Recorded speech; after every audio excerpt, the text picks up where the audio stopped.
Are you in the process of completing your townhouse development project but are unsure if you should be selling your completed townhouses or holding them? Well, stick around because in this video, I'll share the legitimate reasons for each option. We work with our clients from both camps, so we have some great insights that will help make your own decision with confidence.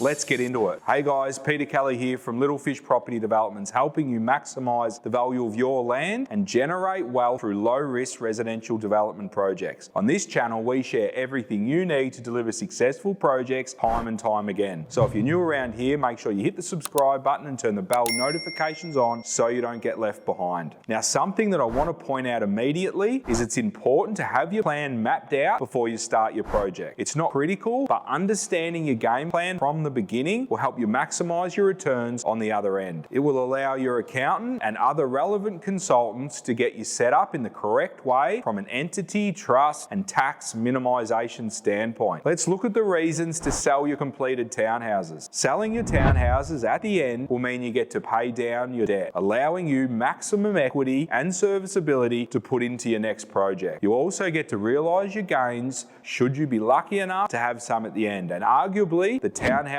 look their best when they are brand new and shiny, so it can be the best time to sell them. Now let's talk about the reasons to hold your completed townhouses. Firstly, it might make sense to hold due to the external market conditions. If the market is in some kind of correction or downturn, you may not be able to achieve the prices you want to. This may be a good reason to hold. Another reason you may want to hold is to avoid paying GST and capital gains tax. By holding, you can start to build out your property portfolio, and there can also be opportunities to claim depreciation on these new properties. As you can see, it's not black and white, and it will always depend on the project's circumstances. Here at Little Fish, the external property market plays a big part in making these decisions. If it's a poor market, I think it can be great to hold and wait for brighter days. If it's a good market, it can be great to capitalize and realize those gains and roll into your next project with more capital. Remember, your goal shouldn't be to retire on your first project. It should be to build your capital one project at a time. It may come down to your overall macro long-term goal. Are you looking to build a kick-ass property portfolio and enjoy the market gains when they happen? Or is it to continue developing, building your capital one project at a time? Only you know the answer to that. We always recommend seeking advice from anywhere you can. That's it, guys. That's a wrap. Hopefully you're getting a ton of value from these training videos. We love making them, so if you have any questions or topics, please drop them in the comments box below. And of course, if you haven't already, please hit the subscribe button and turn the bell notifications on so you don't get left behind. I'm Peter Kelly. Thanks for watching. Until next time, happy developing.